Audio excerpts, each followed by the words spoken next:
All right, are you ready? Yeah.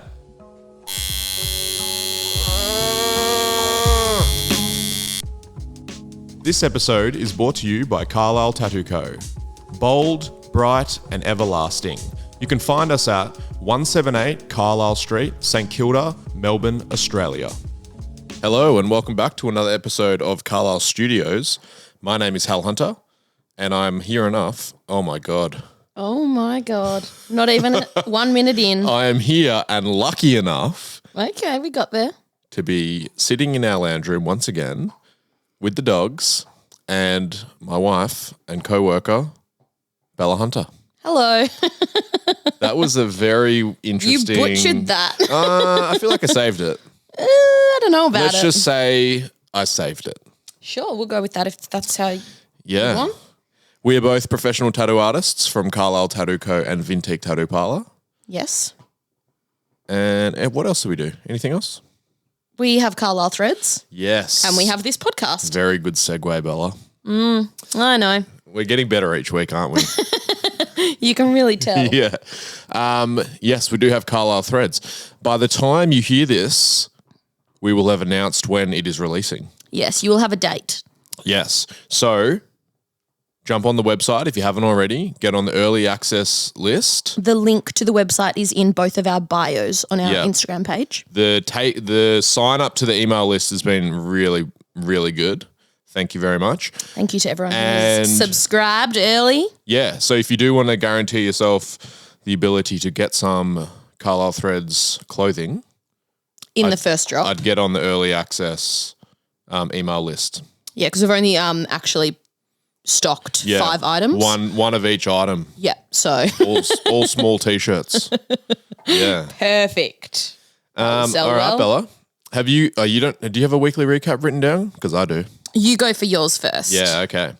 Well, coming in today, it's Thursday. Very unique day for me. You have Thursdays off because of your pregnancy. That sounds like it's like a sounds- disease, doesn't it? Yeah, like I need this time because I'm Yeah. bloody a bit Healing. special. It's for healing.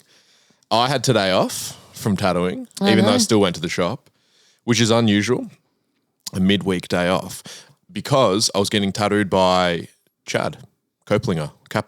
Not sure how it's getting pronounced. Ah, you still didn't I ask. didn't confirm it with him today, but I will because we're having another chat.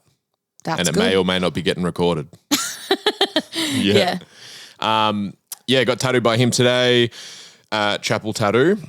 It was nice to finally meet everyone there because I've only been in there a few times and got laser and I'm very quiet and I'm not forward in introducing myself and stuff, but everyone came up and said hi to me, which was really nice.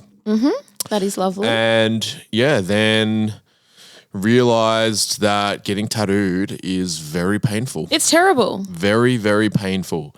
And I really appreciate everyone who comes and gets tattooed by me and you because I say it to my customers all the time. I'm Yeah. like, you're a fucking idiot. it is not fun. And Definitely I not say to fun. them, I'm like, the worst part about this is you still have to pay me at the end. I know. Like, that's, That was even the less best fun. bit at the end, giving Chad the money because I knew it was over.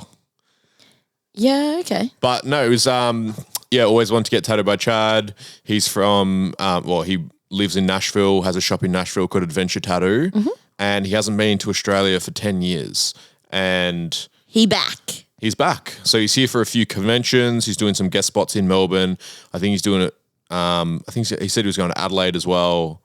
I don't know if he's tatting over there. He's going to a restaurant. or I'm not something. sure. So- I was not there. Anyway, I'll confirm that with him when we have the chat. But, I got booked in when he put the email out that he was coming. I didn't really have very many spots to get tattooed, so I got the inside of my foot / bottom bit of my ankle tattooed, which was Disgusting. I went in there and I said to him, I was like, man, I'm actually fucking really nervous. I haven't been tattooed in over a year.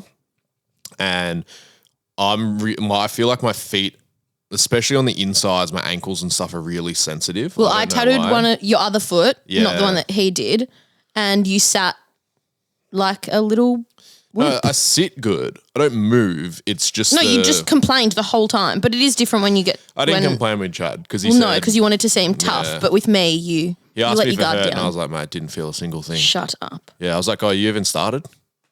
But, Yeah, really good experience. Very good to get the tattoo finally done. Potentially could be my last tattoo I ever get. What? I'm just not feeling getting tattooed at the moment. Is that because you're feeling old? No, not feeling old necessarily. I did always have in my mind I wanted to be finished getting tattooed when I was 30. So, well, yeah, you went over I that because failed. you I were failed. 30, what, a month ago? A month 2 ago. weeks ago. I go in months. We're in, Where it's like the 3rd of August. yeah. It was like 2 weeks ago. Anyway, moving on. Good day. Got a fucking parking ticket though at the front of the shop this morning at our shop. I'm Carlisle. filthy on you for that. I was so... Because whenever I get one, you scream at me. You get so mad. So frustrated. But you know what, Bella? No. This was all your fault. You parked in a loading zone. No, it was my fault, but I can justify it, okay? No, you can't because you parked in a loading zone. No, I can. I had to drop something off to Bobby in the shop, okay? So I needed to park relatively close. There was a 1p park right out the front of the shop. I tried to reverse into it, but the car that was in the car space in front of where I was reversing into had parked on like a fucking 45-degree angle, so the back of their car was sticking out into the lane a fair bit, which meant I couldn't hook my front in close enough to get actually into the car space, all right? So then I was like, fuck, I'm not going to fit in here. I'm going to have to go in the loading zone. And I knew it. I said, I'm just going to be 5 minutes. I'll quickly run in, blah, blah, blah, blah. I forgot the time and I was in there for 10 minutes. And then I saw the bloke out there. He'd already given me the ticket. And I said to myself, you know what? That's my own fault. He's just doing his job. I'm just going to say 2 things here. Mm-hmm.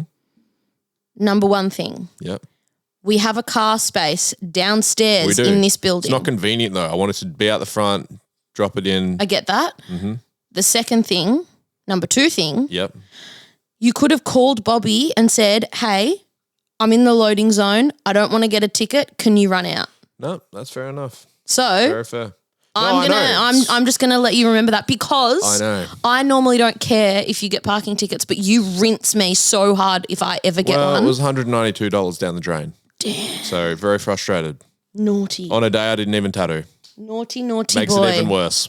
Makes it even worse. Yeah. Yep. I broke my fin when I went surfing last week. I don't know if I said that on the podcast. I don't think I did because we recorded it on the... No, you didn't. I thought it was your fin box. Yeah, well, yes, it was. Oh, okay. Good. I like it. You're getting technical, like, understanding. Well, I thought, because if it's just your fin, you just replace the fin. But if it's your fin box... Then I got to get the board repaired. Exactly. Yeah. So therefore, it's more inconvenient because you have spare fins at home, but you don't have spare fin box It's like whatever. fixers. I don't really care about getting it repaired. It's like I will, obviously. But the frustrating bit is, I feel like I'm having some frustrating incidents. It is your the life. Parking ticket was one, and I was like... I feel like you just got to not get rattled by these things. I wasn't rattled. I was just furious at myself. I'd say that's rattled. With the surfboard, it was a pre-Saturday work surf, so I've only got like an hour. I get there, it was going to be busy, good conditions, all that. My mate Ariel, he's running like 10 minutes late. I said to him, I was like, I'll meet you in the water because I need to make the most of this. Whoa. Well, the possums are running on the roof. That was a lot. Yeah. We got these possums that run across the roof and it sounds like thunder. It's really cute though because you can just hear Yeah. little toes. So I get out in the water, just me and one other bloke, and there's like 4 or 5 guys sort of walking down the beach to come in. The bloke I'm out there with, he'd been out the longest. He gets the first wave of the set. I then get the second wave, take off, nice, go to do this bottom turn. Oh, it was on your first wave. First wave. I literally stood up, did this bottom turn, obviously just... I mean, in a way, either there was a defect in the board or I'm just surfing with a lot of power. But I go to do this bottom turn, board like I hear like a crack. Then the board... You heard it. Yeah, you can hear it. Then the board just slides out immediately. And I'm like, fuck, that was... I'm shocked that you can hear it over the sound of like other crashing waves and stuff I around definitely you. heard it. And I was like, fuck, I've either like just gotten really bad at surfing or something's Must be fucked that. with me board. Flipped it over, fin boxes all popped out. Catch a wave in on my guts. Ariel's going, what are you doing? I'm like, mate, board's cooked. And the worst bit was I usually take 2 boards so I could go and get another one and come out. Didn't this day. Why didn't you this day? Because I was like, I'm just going surfing for an hour. I'll ride this board, whatever. Silly, And then so I just boy. had to come home.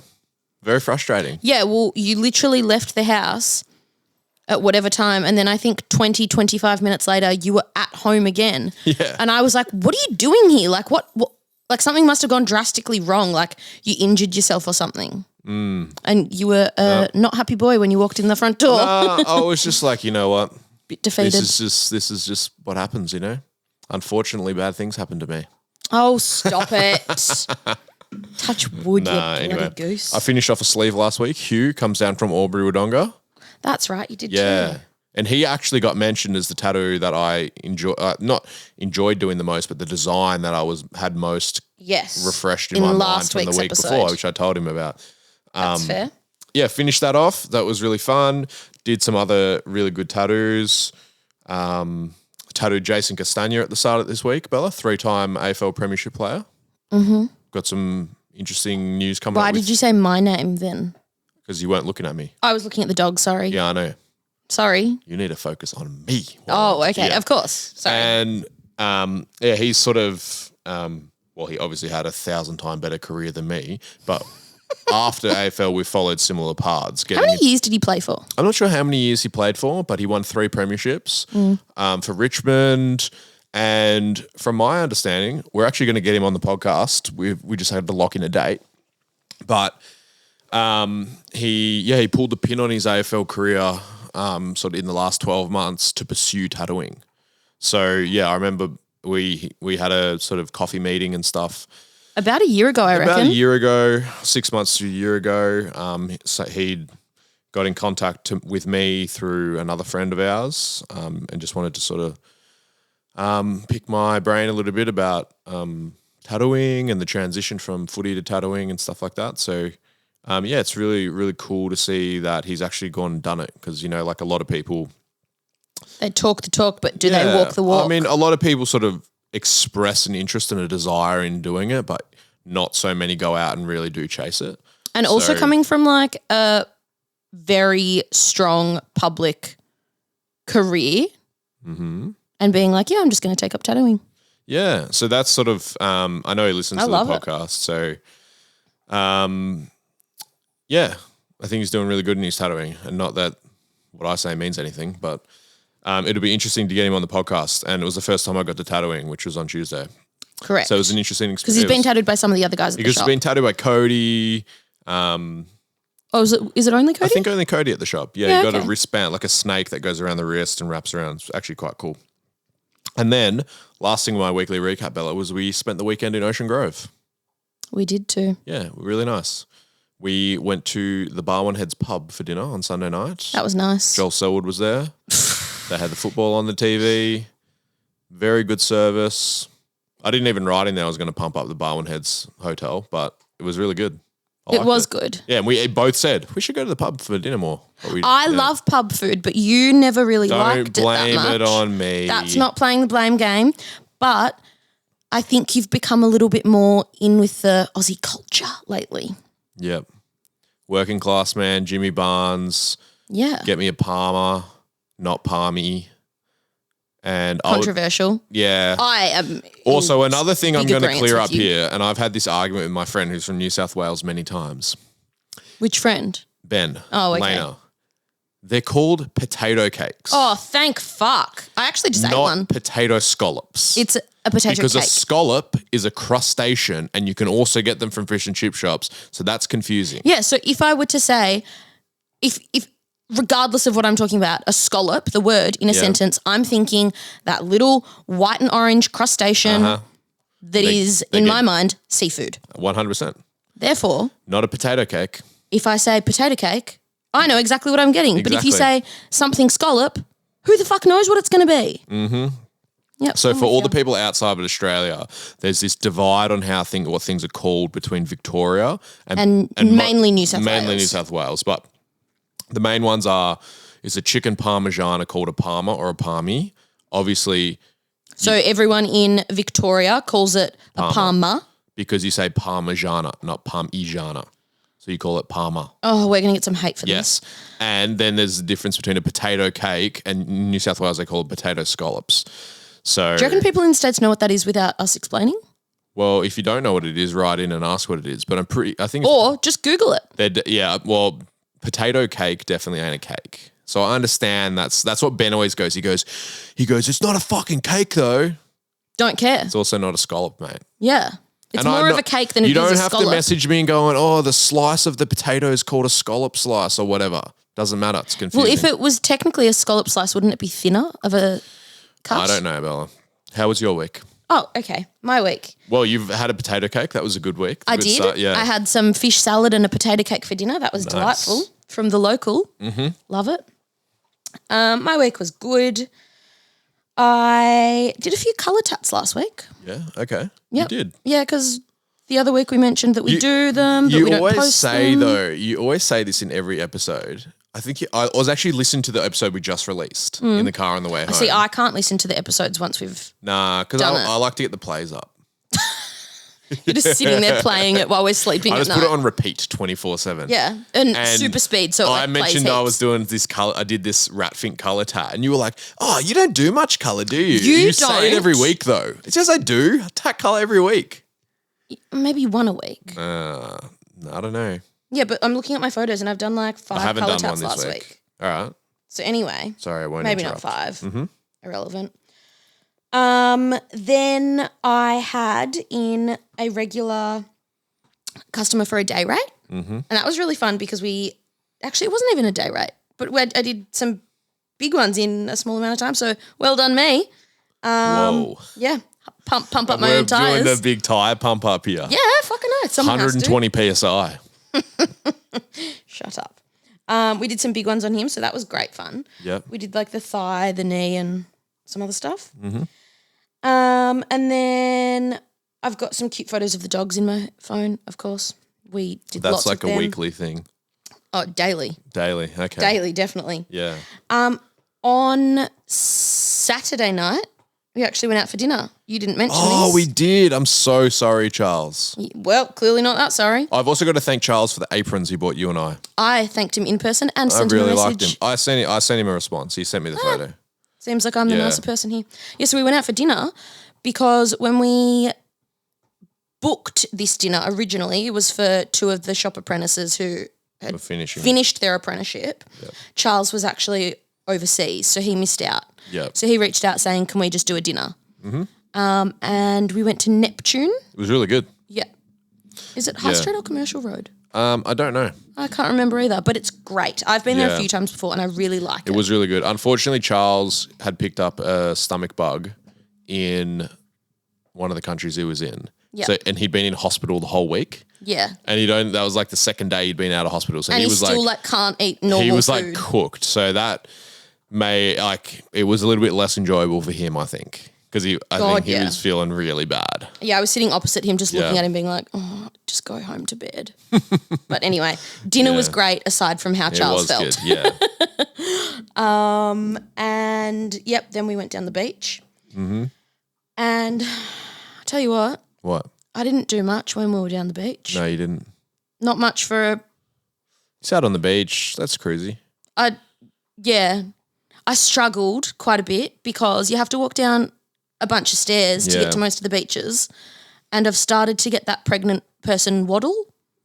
Yeah. It's very slow moving for me. You sort of always had that, you know. Shut up.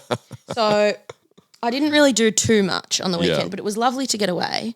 But I felt like it was a very adventure weekend for Hal, and I was just stringing along, which is not a bad thing. No, it wasn't bad. Because you know what? To make a relationship or a marriage work, it's about bit of give, bit of take. Yeah. What are you giving? I gave you a weekend away, mate. Surfing. Yeah, you're not wrong. You're not wrong. There was nothing that we did for me. So anyway, And then... No, we went to the pub. Oh, was that for me? That's what you liked. Because I got to smash so many beers and... Yeah. Get rowdy. It's good pub atmosphere. And then, I had today off. Nice. And do you know what I did, Hal? What? I went and got my nails done. That is true. I have not done this in months. I know. Yep. I'm a real anti-nails person because this might be controversial, but I just think they're so not practical. And I feel like every time you get them done, 1 week later, you're getting them taken off. You're taking them off. Okay, I am going to say my nails grow really fast And it's even a thing when you're pregnant that your hair and nails grow way faster. But you're always taking them off. So I'm like, That's what's why I the haven't had them point? done in months. I know. But you know what? I feel gross. No, I think they and look fat and sluggish. They look good. So I was like, fuck it. I just think it's like a bit of a waste, you know? Yeah. Anyway, so that's what I did. Yeah. So And Bella, now I'm here. I put up a thing. Definitely, there's some tattoo-related content coming in this podcast. So if you've just thought it's me and Bella chirping away, you're not wrong. But there's some. We will be talking tats in a minute. But you might also be right. I've been hearing a few rumors about me and you, Yeah, that was a weird story that you put up. and some other people in the shop. And I don't get told any of this stuff. you never know whether they're true or not. And ultimately, I don't really give a fuck. But it is interesting. So I put up on my story saying you can write in any rumors you've heard about you and me.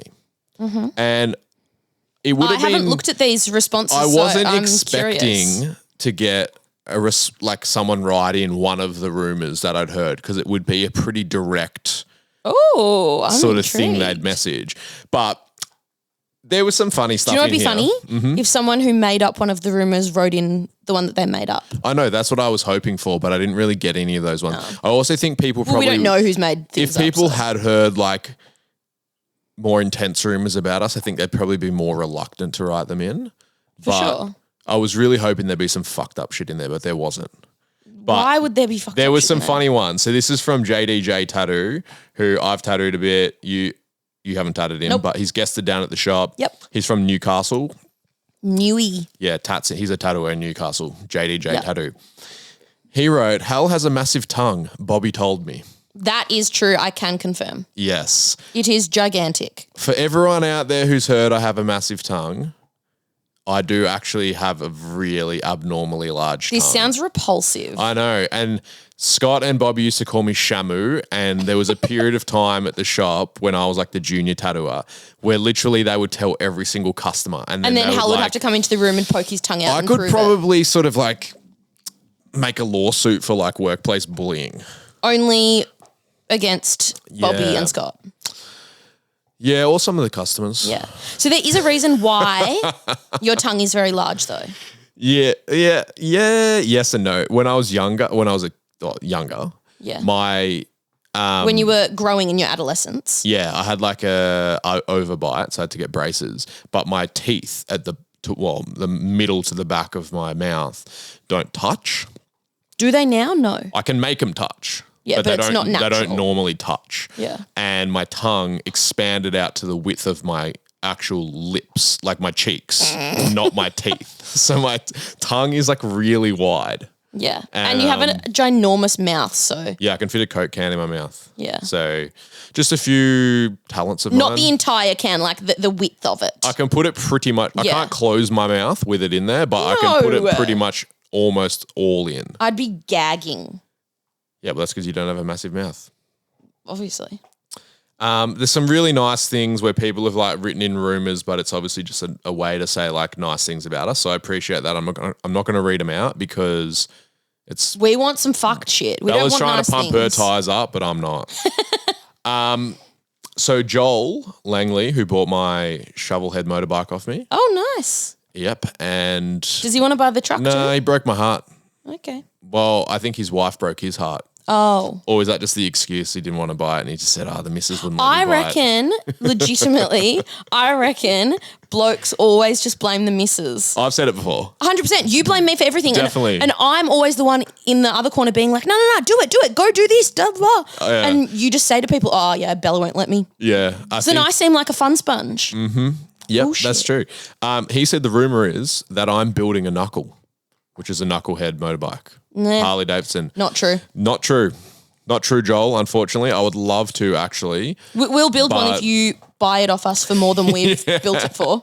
I would love one, but since I got rid of the shovel head, which I've seen you've actually been riding a fair bit, which I'm really happy about, I haven't had a huge desire to I haven't had any periods where I'm like, fuck, I'd be on the motorbike right now if I had one. No. Which says to me, I don't need one. I'm so glad this is a recording of you saying that. Because I don't care if you want to get another one. Seriously couldn't care less. Yep. But you are relentless with your ideas and like Yep. what you want to do in the future and stuff.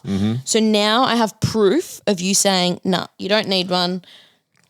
Yeah. That just makes me You feel can happier. just hold this up when we're getting divorced and I've gone and like You bought 20. bought a huge motorbike and then Yeah. you can show your lawyer and be like, see, he said he wasn't going to buy it. Yeah.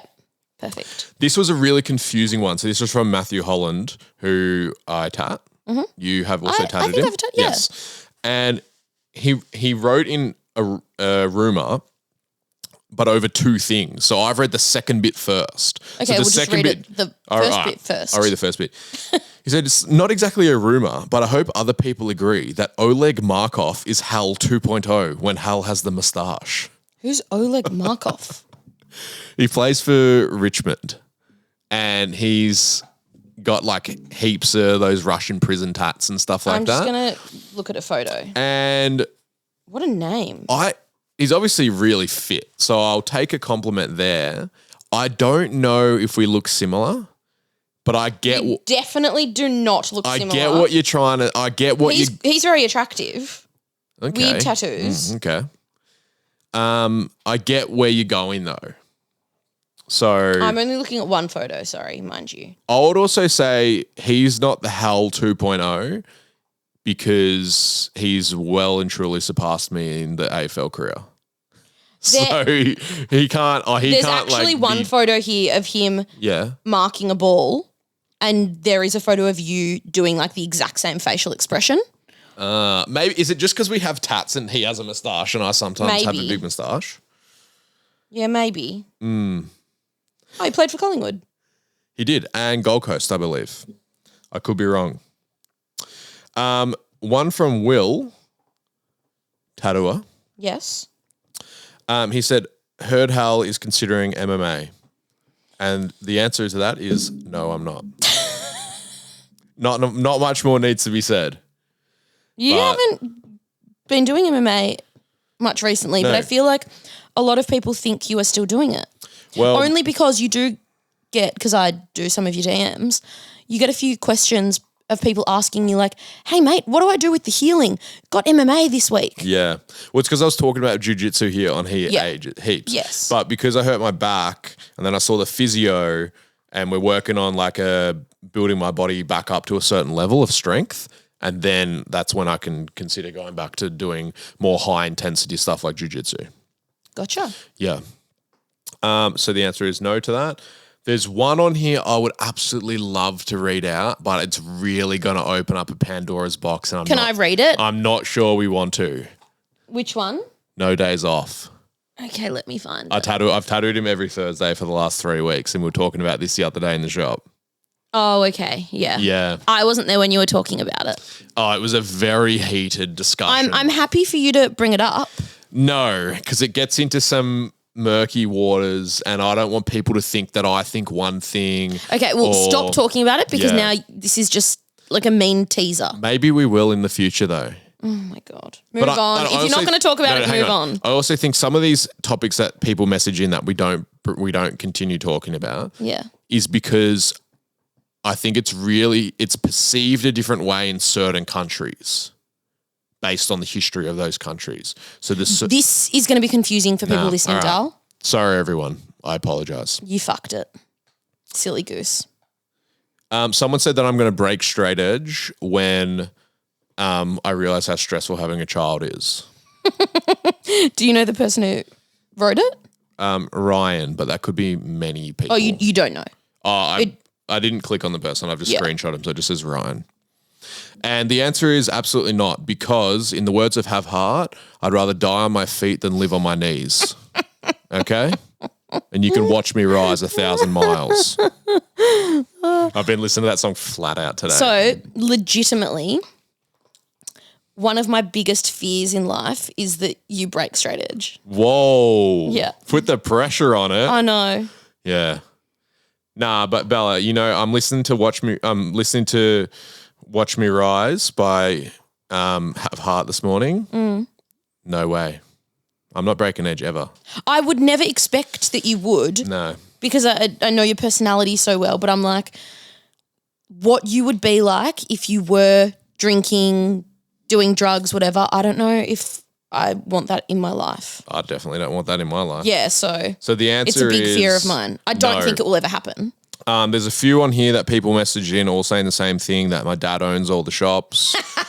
As much as we like to spread that rumor ourselves, it's not true. I wish he did, because then I wouldn't have to pay the bills. He's in fact retired, doesn't own any of the tattoo shops. He has a band. Yeah, he plays in a band. Does Very some, good. Does some Very good farming. stuff. They're called Runners and the Young, if you want to listen to them. I actually just fully shut him down for a catch up this weekend as well. What? Why? Well, we do have a lot We have no on. time. That's true. Yeah. Oh, I feel bad.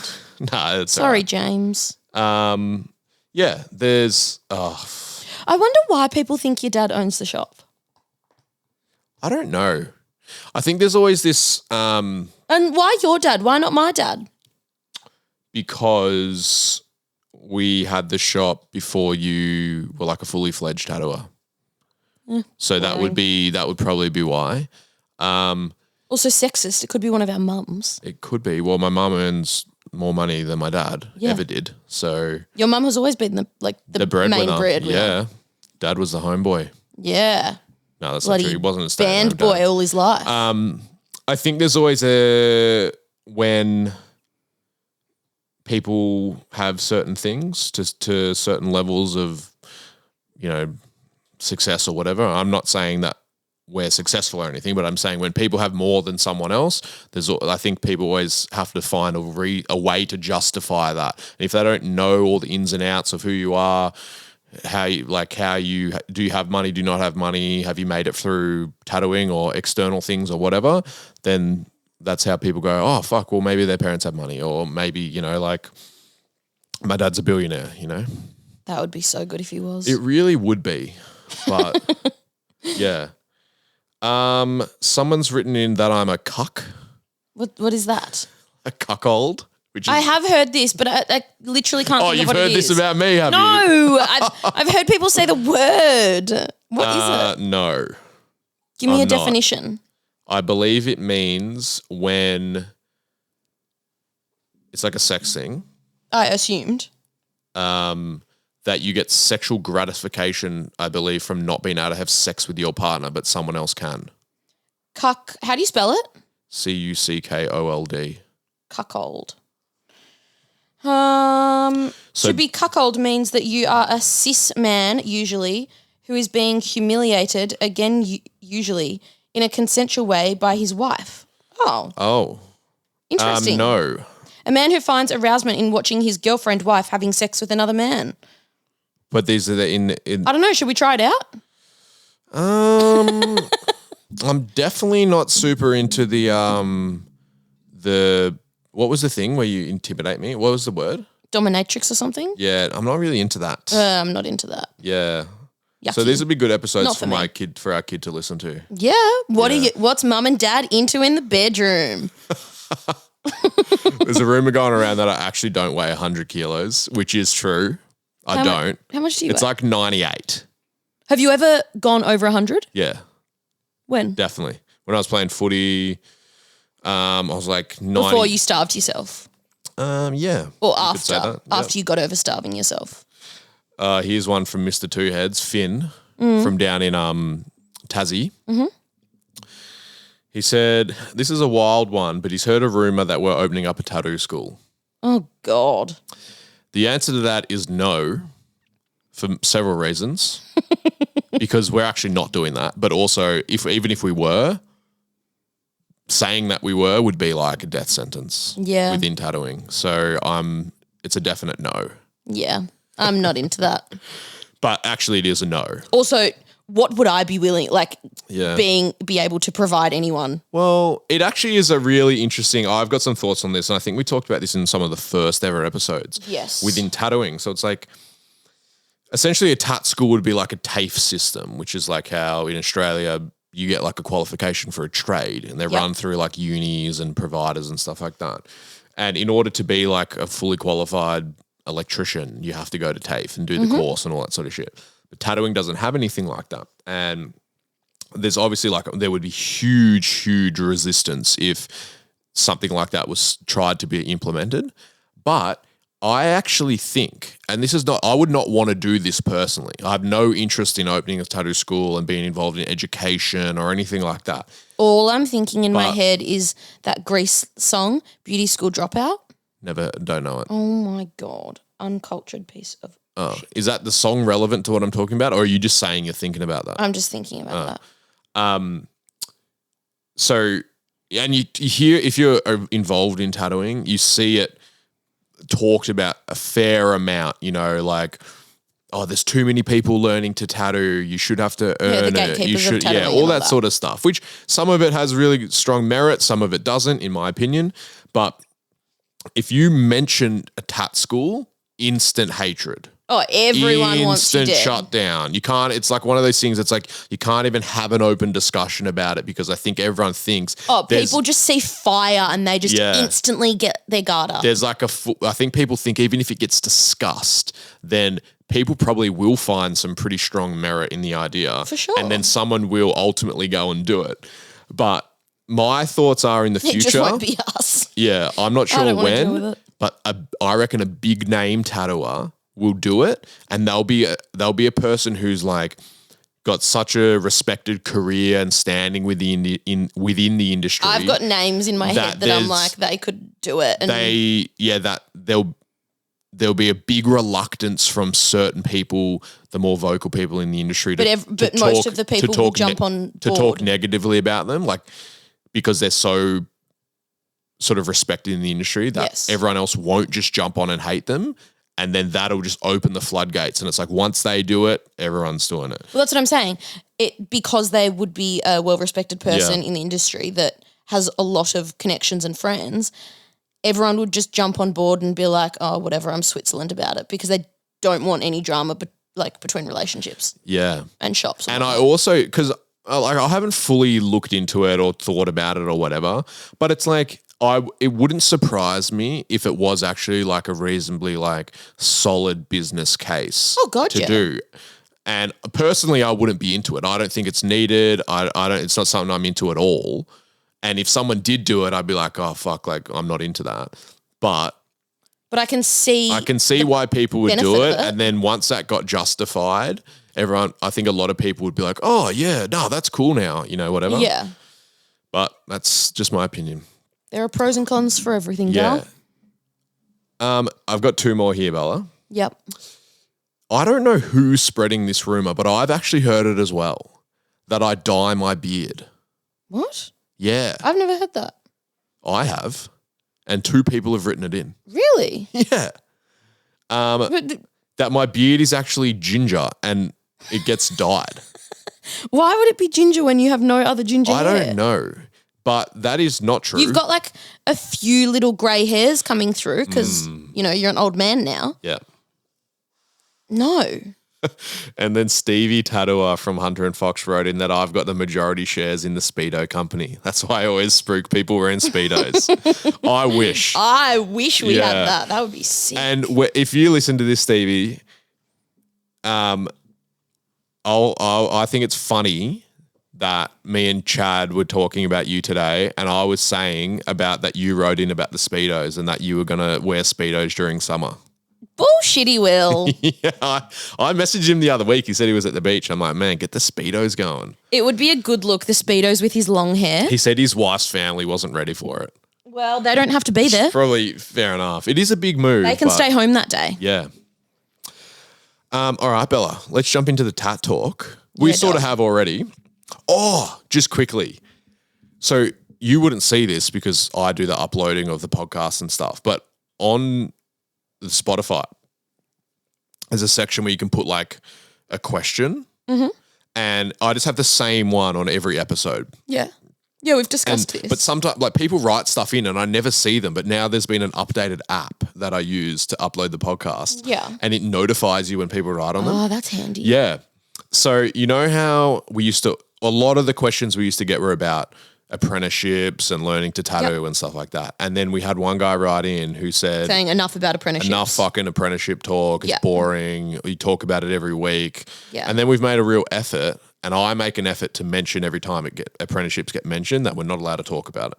Yeah. He's written one in, The same person? Yep. He said, as the bloke who said about the apprenticeship questions, I'm still listening. I like that. Yeah, because I remember we said, I wonder if he's still listening or if we really lost him after we kept talking about it. See, that's the kind that says to me that it's like we're getting engagement. Yeah, he's listening enough that he's like, fuck, they're talking about me. Yeah. I like it. I liked the honesty. If you didn't like something, fucking speak out. Yeah. Tell us it's shit. Tell us what segments you don't like. Do you think we talk too much, ramble on? You know, do you want more specific conversations? I said the other week we're getting more people on, definitely. So Sam has written in, Sam Patterson, to be specific. He said, digging the podcasts, it's good to hear the ins and outs of the industry that for many years has been somewhat a mystery to the general public.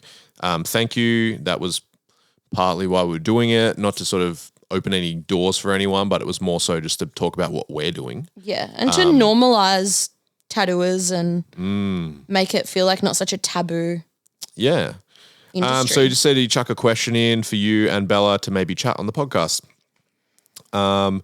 Apparently we spoke about this in the set when he was getting tattooed. So it's quite long, so I'm trying to read through to where the question is. So apparently we spoke about this in the shop. In your experience, how do you go about tattooing over skin types / conditions that aren't ideal? For example, scarring, acne, keloid, self-harm, burns, hypersensitive skin, eczema-prone zones, adult skin conditions / areas that in your experience can't be done at all or are impeding the application process. And then he says, I understand it might be tricky / lengthy question to unpack, but just thought I'd chuck it in there. Thank you. Yeah. I've had lots of people message saying like, hey, I want to get a tat and I've got this either scarring or whatever with their skin. Mm-hmm. Is it possible? Will it look silly? So it is a very, very common question. Yeah. Very common. I feel like you have more experience tattooing, obviously. You've been tattooing longer than you. Twice as long as me. Yes. So why don't you? Oh, you're going to put it on me? Absolutely. No, okay. Because I don't want to say the wrong thing and then have to be corrected. I wouldn't correct you. Yeah, you would. Anyway. I just put like an edit in at the end of the episode when we get to edit saying don't like, listen to hey, Bella. She's for an disclaimer, idiot. Bella got that wrong. So just off the top of my head, so I think the most common one that you experience is the self-harm scars. And stretch marks. Okay. I was going to say for me, from my experience. Well, I'm going to chime in whenever I want. But so just on the self-harm scars, like from experience, and I know this is like I know some people get really touchy talking about these things, and just full disclaimer, I don't know what the correct protocol about talking about self-harm, all that sort of stuff is. So if I say the wrong thing here, I'm not doing it on purpose, and I don't know if you meant to. Do we need to like put in like a trigger warning? Well, I don't know. I don't know if you meant to. This is me saying it. Trigger warning. Yeah, but so I'm not saying this to sort of like bring up issues for anyone or anything. I'm just saying from my experience, so the self-harm scars is the most common one that you encounter, or at least I do. And my general as policy that I've made up myself and set for myself is that unless it's very severe, so the scars are very keloid and it's going to have like a very noticeable impact on the design and the tattoo that I'm doing, then I don't mention it. Mm-hmm. So unless I say, hey, in order to go over this area, we're going to have to adjust the design or potentially do a different design, because obviously if it's raised scarring or there's a high amount of scarring, it can affect how the tattoo looks. Yes. Because the skin's obviously not flat. Yeah. The skin is warped or same raised as or something. if you wanted certain designs on your elbow, for example, I might say, hey, because of the way this is going to make the tattoo warp and all that sort of stuff. Yeah, and how the skin wraps and moves. But most often the self-harm scars are not the big, thick keloid ones or anything. So I make a judgment when I see it that will the design still be readable and plain? And if there's no dramas when it comes to that, then unless the customer mentions it to me specifically about the scarring, then I don't mention it. I generally have the same policy. I never want to make it a well-known topic, and I would never want another tattooer or customer to overhear a conversation like this, because you never know how it's going to make your customer feel. So if they bring it up, more than happy to discuss it. But most of the time they either DM saying, can I get the tattoo over this scarring? And then they might send a photo. Yeah, that's the thing. Like, they know obviously that you have noticed the scars. Yeah. And I've obviously noticed them. So if they don't mention anything about the scars, then unless it's going to have an impact on the actual technical result of the tattoo, then it's not something I bring up. Some people do want to talk about it because they're getting the tattoo specifically to cover those scars. Yep. Then that's something we might talk about a bit more often. But by and large, sort of individual scars or like not super raised scars for me is not an issue when it comes to designs or how I apply the tattoos. I always ask about the scars, like how old are they? I always ask how old they are. Because if they're fresh, the skin there's like can take the ink differently. There might still be changes to the skin if exactly, still and like it also healing. It might not hold the ink in as well. It might blow out. It might drop out. If they're really fresh, then there's a chance that it's like the skin's too thin and like it can just do too much trauma. So that's like something you do ask. The keloid stuff, I haven't had much experience with that. I haven't. Burns. I've tattooed over quite a few burns. Yeah. Again, it all comes down to sort of like the skin and its texture. Yeah, and case by case. Yeah. Sorry, almost, when the customers come in. But you personally have tattooed over some pretty extreme scarring on some people.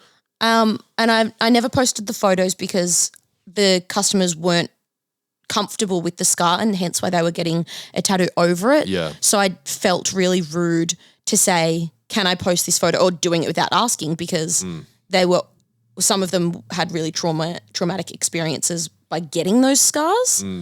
So I just did the tattoo, and I remember one of them that I did, it was a really severely scarred elbow where a lot of the skin and muscle was actually taken away. Yeah. And they wanted a web on it, and a web is a very difficult design to do on skin that it actually looks really wraps. good. Like after you did that, you couldn't, from 2 meters away, you couldn't tell that he essentially had like half an elbow. And that's why he wanted that design specifically. But I had to say, look, I'm really not sure how exactly this is going to go because of how much like the skin and flesh and stuff has like little ripples and indentations. So I will do it to my best ability. Yeah, and you were pretty fresh into tattooing at that point. I think I'd been actually tattooing for maybe 7 months. That was one of the tats that's always burned into my mind as like a really impressive, not necessarily like, it was just an elbow web in the end, but it was like the way you handled the whole thing. You didn't come and ask me any questions at the time, which was it was a customer's cousin that they didn't really speak English that well. So I had to speak to them through the original customer that we had as well. So I was just trying to make it as smooth of a scenario for them, and I didn't want them to feel uncomfortable by bringing up like, oh, you've got this crazy scar, how are we going to do this, and make it a big deal. Yeah. Because at the end of the day, they've come to you to get a tattoo. They want the tattoo done to your best ability. Do the job. Yeah. When it comes to stuff like acne and eczema and stuff like that, it's tattooed heaps of people with eczema or like sort of skin conditions, skin irritation issues and stuff like that. Again, case by case, but just to sort of generalize it to answer the question, my sort of, I guess like the way I approach it always is to, and once you tattoo enough people, you experience a similar types of skin enough to know it's like, cool. Last time I tattooed someone who had this type of skin with, this sort of, like little rash on it or whatever.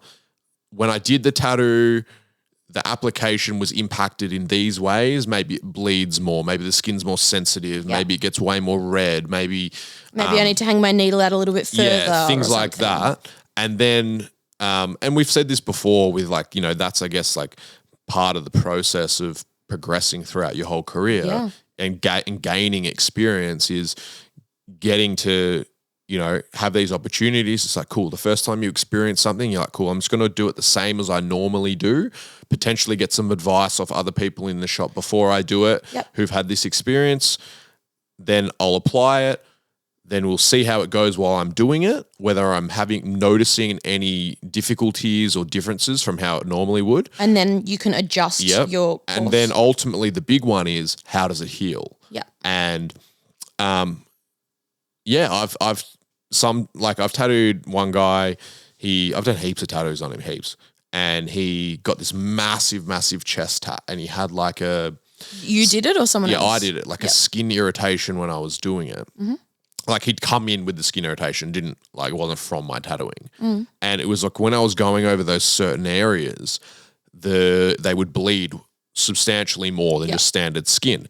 And I had experienced things like this before, and I knew that it was like, ultimately it's like, because the blood's coming out almost faster than you can put the ink in. Yes. That those areas might heal a bit lighter. Yep. So when I finished the tattoo, I was like, hey, this is what I experienced whilst I was doing it because of this skin irritation that you had. If when it heals, you notice that there's certain areas that are a little bit lighter, that's because of that. And next time you come in, we'll just buzz over it and we'll all settle in the same. Yep. So that was just about, being transparent, being upfront, advising him of the potential outcome. Yeah. And I say that to customers if I'm doing their like elbow ditch, so the inside of the arm where it bends, because sometimes it might not heal perfectly because there's so much movement. Yeah, and you get that area. line of crease where it sort of scars. Yeah, and or it's it might very drop out common. a little bit. I think you just need to be honest. So I'm not sure if this was like a loaded question, as in you have some scarring or whatever that you want to get covered up. But I always think, if it is something that you have in your mind, scarring, burns, skin conditions, whatever, the best and easiest option is to just be upfront and forward with your artist and to say, hey, I either want to get this covered up, or this is the area I want to get tattooed and I have this scar or skin condition in this area. So at least the artist knows. So there's sort of like no surprises when you come in. If it's something you feel uncomfortable talking about because you don't want to think about, potentially the self-harm scars, you've sort of in a different period of your life or whatever, that's something as well. You can say, hey, the skin's not perfect. You'll notice it when I come in. I don't think it will affect the tattoo, but if you do, you can mention it to me, but it's something I prefer not to talking about. Yeah, absolutely. And that's what I would say is like, just being open up front. And I think the best result would be if you said all those things and you really want to get tattooed by someone and they ultimately didn't feel like they could do the tattoo well enough, or they weren't confident in tattooing that type of skin because they might not have experience doing it, or they don't have the confidence that it's not going to impact the scar in the future and stuff like that, then I think as a tattooer, you should be confident to say, hey, really appreciate you getting in touch. I'm just not comfortable doing those sort of tattoos because of the added pressure and stuff. And then you can direct them onto someone who does And I think feel that's confident. totally fair. Because that's how you get the best result for both people. Absolutely. The customer wants the tattoo to be of a certain standard. That's why they're coming to a professional tattooer and someone who does this style or whatever. So sending the message is easier than having the conversation in person if you are embarrassed or a bit shy about bringing it up. Send the message, see if they're keen.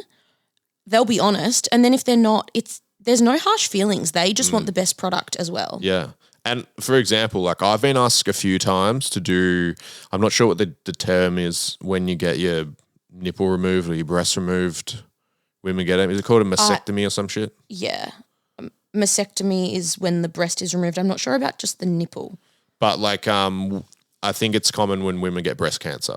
Yes. And I've tattooed some chests that have had top surgery. Yeah. And all of that. And I think some things that generally the customer thinks about, but not so much the tattooer, is the sensitivity of the scarring. Yeah. So I'll always ask a customer if they're comfortable to bring up the topic of the scar, if it is really sensitive or not. And most of the time they can't feel it. Yeah. But I was saying, so I've been asked to do the tattoos over like the breasts and stuff where people sort of wanting to hide the scars. Yep. And most times I've said, hey, that's not something like I've done a few breast tattoos before, but not like cover up stuff and scars. And, that's not something that I'm experienced in. And I still think I could do a good job, but I think because someone's coming to me wanting to hide something else, I feel like there's like an added level of pressure there. So in those cases, I've sort of not passed them on, but take it case by case. Given them like someone else's contact information who has done those things and I think does a really good job at those style tattoos, just because it's not something that I don't think. You think someone else could do it better? I think they could not necessarily do it better, but I think they could do it with more confidence. Yeah, okay. Whether that leads to a better result, not sure. But yeah, just for me personally. So another question here. This is from. Hopefully that answered enough of it for them. I think it did. This is from Ross. I like that name. Yeah. What are the advantages and disadvantages of having a studio that all the artists do a similar style of tattooing compared to studios that cover a wide range of styles? Good question. Interesting one. I've got an answer. Hit me, babe. So just firstly, disclaimer, I would say we have 90% people at Carlisle do traditional. Yes. So Courtney, she does, I'm not going to say fine line, but it's hand poke, a lot thinner, a lot more delicate style tattooing. Yep. Her Instagram is Pokio Drift. Pokio Drift. And Rudy, he does definitely do traditional, but he also expands out into some realism stuff, a lot of Japanese stuff, some geometric stuff as well. Yep. And then everyone else sort of is a predominant, you would say is. They do traditional tattooing, but within. But they can sort of push it out to other styles. Yeah, like they might want to use thinner lines and whatnot. So I'd say the advantages of having a shop that is predominantly known for one style is that if you're a customer who isn't fully locked in on one artist, but you definitely know what style you want, then you can come to the shop and be confident that you can get tattooed by everyone in the shop and get a tattoo that looks how you want it to look. And I think some of my favorite shops in the world, so I would say Chad's shop, Adventure Tattoo, everyone there does traditional. Smith Street Tattoo Parlor in New York, which we talk about a lot, I think they're in my mind, or in the generation that I came up in, they were like the go-to shop that it's like you can go there, get tattooed by every single person who works there, and you will leave there and people will cohesive look. People will be like, that's a Smith Street Tattoo. Yeah. And it's a big standout. I'm not going to say that was the only goal of when we started Carlisle with Bobby and myself, but it was one of the big goals that it was like, rather than having someone see a tat on the street and go, oh, that tat's done by Hal or that's done by Bella, that people would say, oh, that's a Carlisle tattoo. Yeah. That's done at Carlisle. I actually think we have achieved that. I think so, because you do hear it a fair bit, and there's lots of customers who come to the shop who get tattooed by you, they get tattooed by me, Cody, Mickey, Charles, Jack, all the boys and girls. I love when, like, for example, we have a customer come in, I might have tattooed them 2 or 3 times before, and then I see them sitting at the front of the shop waiting for their appointment, and I'm like, oh, who are you here for? Yeah. Because I know that they're not in my diary for that day, and I'm like, sick, I love it. Yeah. I love it when I've got work on, but if I'm sitting there going, I've got nothing on, and Jack's tattooing some dude that I've tattooed for 5 years, I'm going, fucking hell, Jack. No, I love it. Share it around. Yeah, so I think that's the main advantage, is that if people are looking for a traditional tattoo, in our case, they can look at all the shops, and rather than having to narrow it down to one artist and stuff, they can go, oh, cool, I can go to Carlisle and everyone there can give me the tattoo that's going to look how I want. Or you could even walk in and know that you're going to get this overall look. But then you can also, go deeper and go like, cool, you know what? I actually really like this way that, Luke does it, or that you do it, or that Bobby does it. And then you sort of like can just stick to that one artist. Yep. So I'll say that's the main advantage. The disadvantage, obviously, is that the shops get known for one thing, even though, people like Rudy, people like Bobby, people like Chalks, really well versed in other styles, lettering, Japanese, Rudy can do some realism, stuff like that. Yeah, that side of it doesn't get shown as much. The downside is you get pigeonholed into just traditional. And then if you might tattoo someone who... Hey, that's good for me because I just do traditional. No, of course. But, it's like I always think, any good street shop, which we would be considered as a street shop because we do walk-ins, anyone's free to come in. It's not a private studio. I think the bread and butter of a street shop is that you need to be able to cater to what people want. So... I look at it and go, yeah, we all do traditional, but at the end of the day, if you want lettering or you want some Japanese stuff or you want fine line, then it's like if you're a good tattooer, you should be able to do all those things. Yeah. So the disadvantage is you get sort of pigeonholed. You don't get to the customer base becomes sort of quite homogenized, if that makes sense. Yeah. So, and I love that in a way because the people, like I love traditional. And we build a stronger relationship with the clientele because they continue to come back. Exactly. But for example, opportunities, and these are just hypotheticals, but I would love to see a customer come in who's got a full Japanese bodysuit because they're getting Japanese by someone in the shop. Yeah. And then that's maybe the techniques or the drawing or the process that style of tattoo gets applied is different to how I do it. So that's how you learn and you progress and stuff. Well, so I was going to say this one is a pro and a con. Mm. My reasoning was I love that with everyone in the shop, most of them do traditional. Mm-hmm. Or they have a really strong passion for traditional, that you bounce ideas off each other. You learn so much from each other because you pick up on like different little things or, you did a guest spot at this shop and you saw this or you learnt that.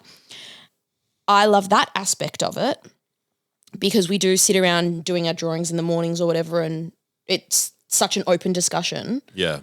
And like, oh, did you see this person tattooed this or like whatever? And because we're all very into the same things. And yes, which I love.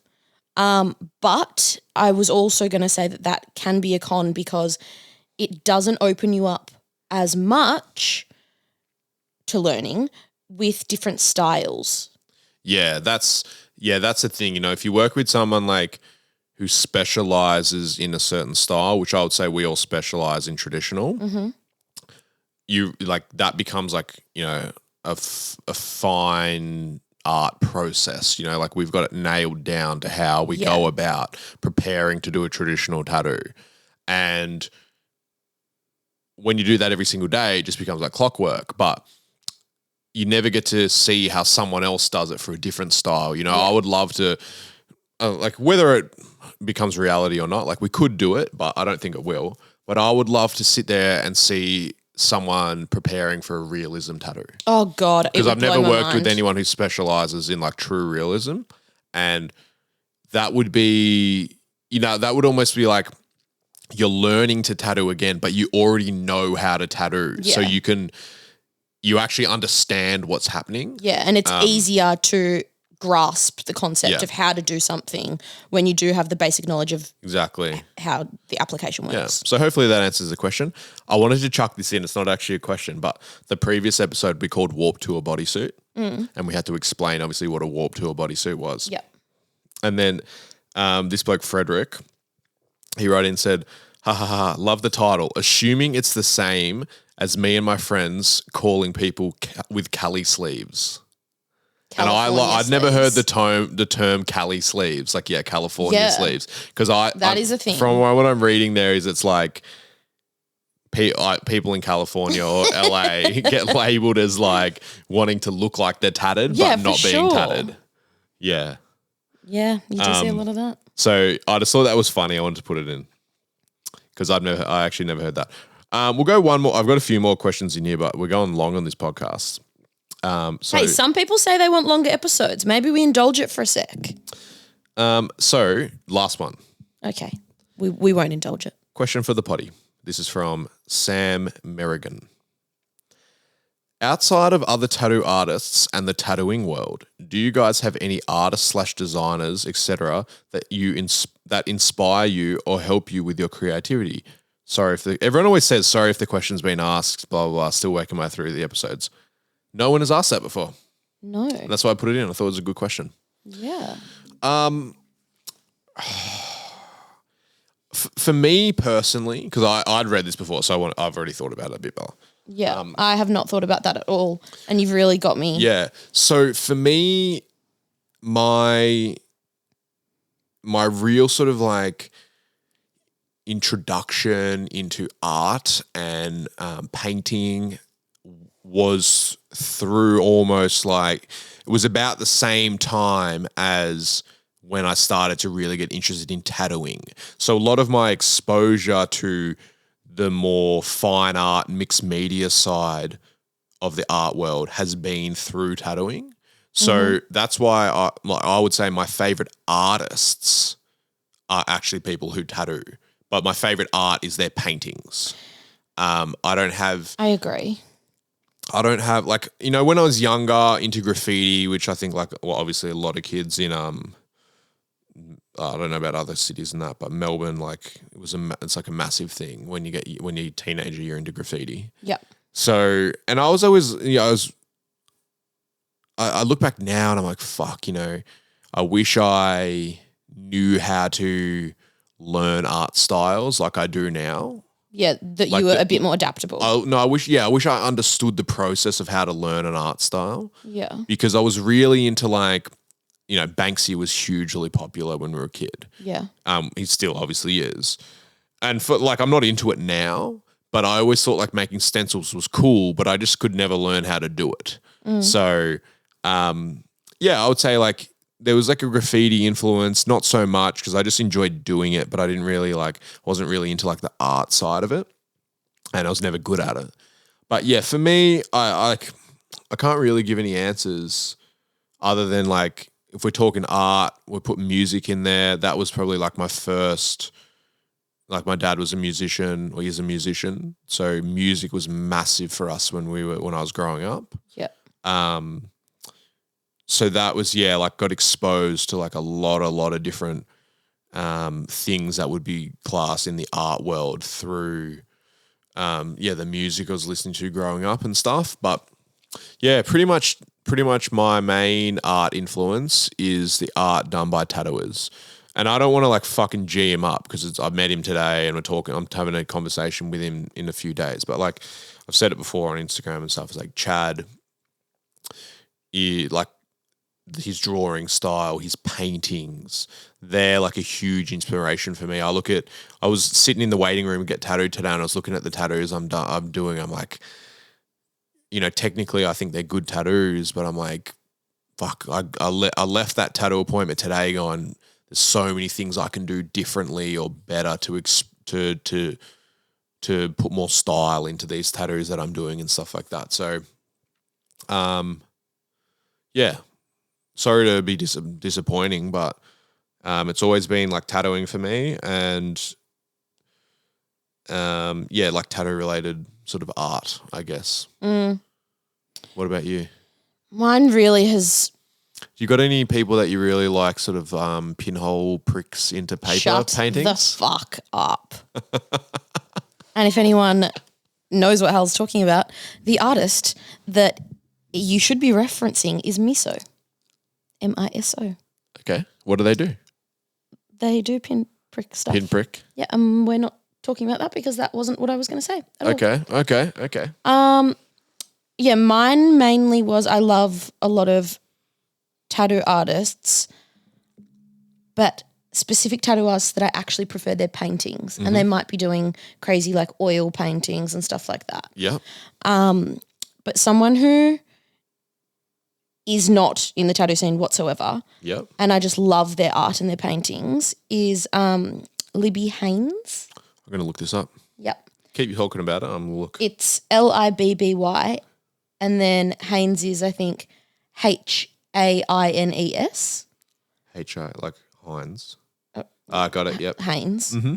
Yeah, I've always loved her paintings. Yeah. You've showed me this before. Yeah, I've shown you many times. All of like food and tables and stuff. Yeah, It's cool. Just the really loose way that she does it, but it's so readable. It's, I don't know, You like it? Yeah, I love it. No, I like it as well. That's and I cool. have a lot of respect for anyone who can master oil painting because that shit is so hard. Yeah.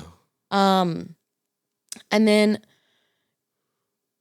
I'm trying to think of another artist that I love, but the name is on like the tip of my tongue and it's really pissing me off. And I know I'm not going to get it in time, so Hal's just going to be like, all right, episode finished. No, you have a thing. So I want to make a comment on art. And I really, really don't want to say this to discourage anyone or to I sort of hate myself for feeling this way a little bit. Okay. But I think a lot of tattooers have felt this way, that it's like if you're not, something I see, it's becoming quite popular now. You see it heaps on TikTok, for example. Is people who aren't into tattoos, so like they're either not tattooers or they're not like getting tattooed a lot or haven't got tattooed a lot. Oh, fuck. Who, Coulter Jacobs. Yes. This is unrelated to what I was saying. That's the name. I don't want this to sound like I just said those things in reference to him. I was just saying he's someone who doesn't tat. Yes. And I really, really like his paintings. Fucking love his paintings. Yes. Coulter Jacobs. Hal, if you ever want to get me a present, yeah, that's what I want. And I've said this so many times to you. Highlighted my career when he commented on my photo. I hate you. Yeah. I love his paintings so much. I think he commented on our pregnancy photo. Oh, even better. Yeah. He's pretty heavily tattooed and stuff like that. So he's obviously quite into tattoo culture. And understands the history of the designs he's referencing, using in his paintings and stuff like that. Sorry, back to what I was saying, if I can even remember it, is I think, as tattooing as a sort of culture has become more and more popular, I think a lot of more people are using historical tattoo designs as a reference in their art, but they're almost like, and I hate this term, and I'm not saying it necessarily, but I don't know how else to describe it, like almost like a little bit of like a culture vulture where it's like they're not actually into tattooing. Yeah. It's different if you are heavily tattooed or you've been getting tattooed a long time but you're just not a tattooer. That doesn't mean then you can't be still into Burt Grimm designs or fucking Ed Hardy designs. But if you're not into it all, like you don't have any tats and you're then suddenly doing paintings that are, tattoo related images in, say, an oil painting or something like that. Yeah. I've always viewed that like I can still like the outcome, but maybe because, tattooing is my life and the art style is the style I've always been into, I feel like a little bit that it's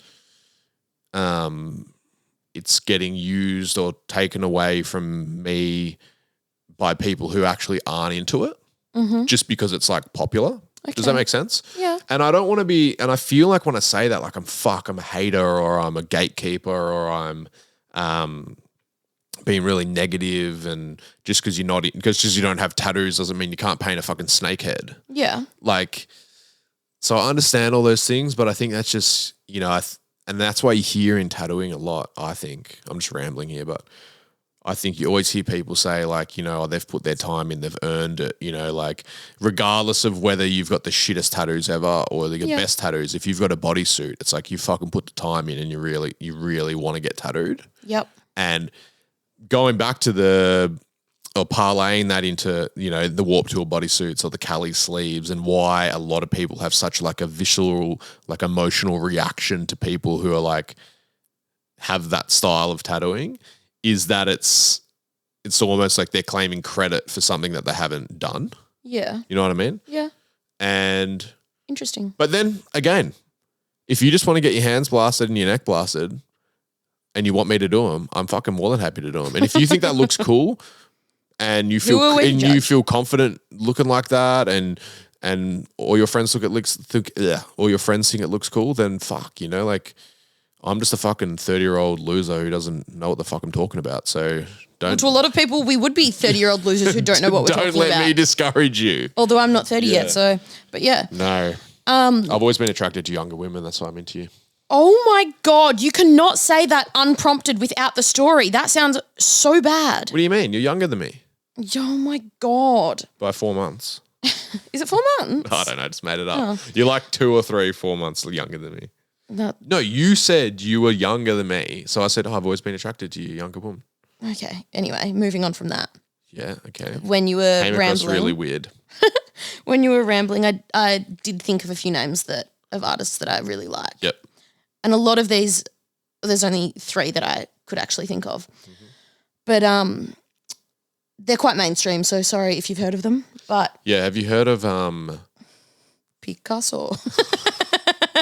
Couldn't think of anyone. No, I really like Who's Danny. the cunt who does the Campbell's cans? What? The fucking Campbell's paintings. Oh my God, why do you do this to me? He's very famous. I know. I don't know. Oh my Sorry, God. you continue. Everyone will know who You've he is. pissed me off now. He's like the really famous guy. Campbell's cans. Warhol. Andy Warhol. Not a fan, by the way. Yeah, you never were. No, I'm not. You had the book. I've read it. I was like, this is fucking shit. Yeah.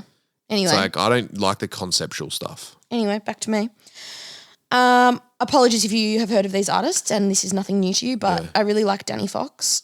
You wouldn't know off the top of your head. Don't know. I'm going to have to look these up so I can comment. Yeah, you would really like Danny Fox. Okay. And then Richie Culver.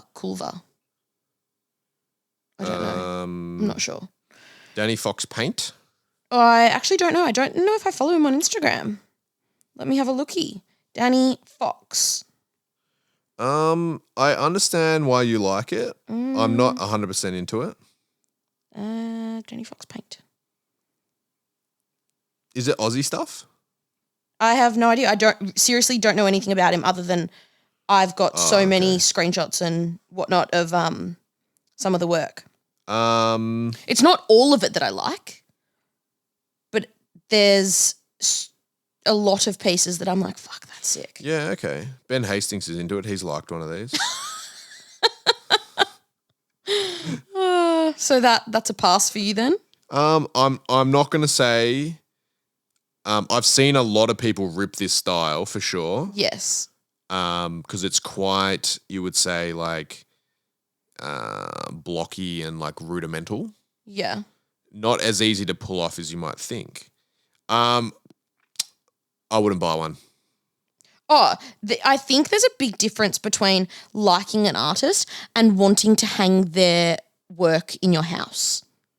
Yeah, okay. I'm not Very gonna say, big difference. I'm not going to say I don't like it. I'm just not going to say I like it. Yeah. What's the next one? Richie Culver, I think I said.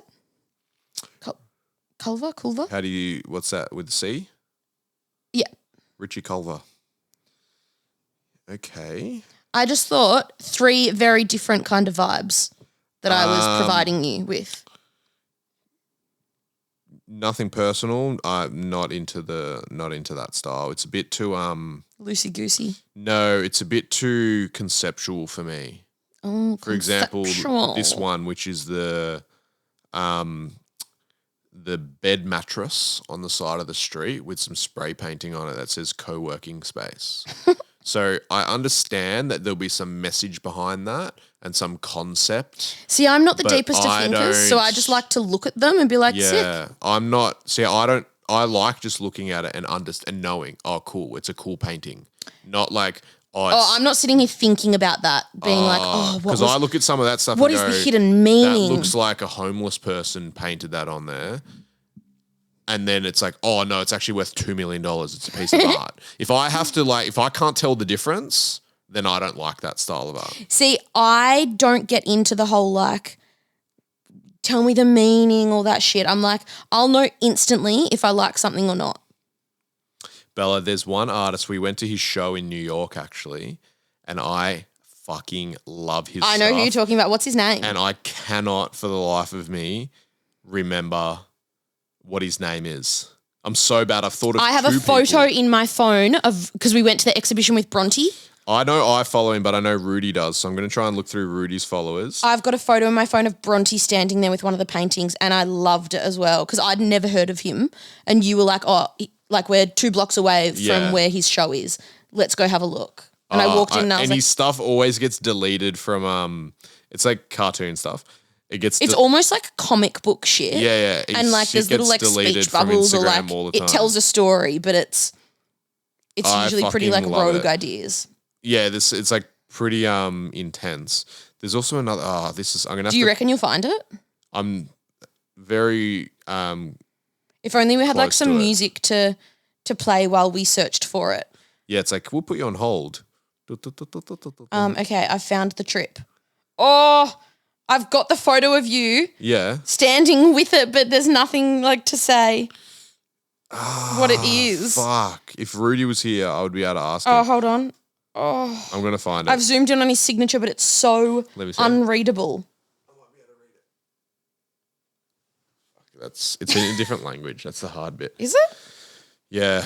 Well, I might have to find it and post it on Instagram, save FYI for reference. Hold on. This one's a little bit easier to read. What about that? Core. Yeah, I got it. Here we go. Let's see if I can. I'm very apologetic. This is funny because the photo that I'm looking at of the exhibition is of like a woman pegging her husband and then he gets pregnant and he lays like a little turd. Yeah. His Instagram is Sir Joan Cornella, which is SirJoanCornella.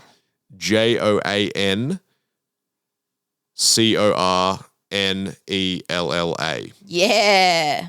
And I just like, the actual like art pieces themselves, I'm like, I wouldn't get like a big statue of a fucking person and put in my house. No, I'm definitely not into statues or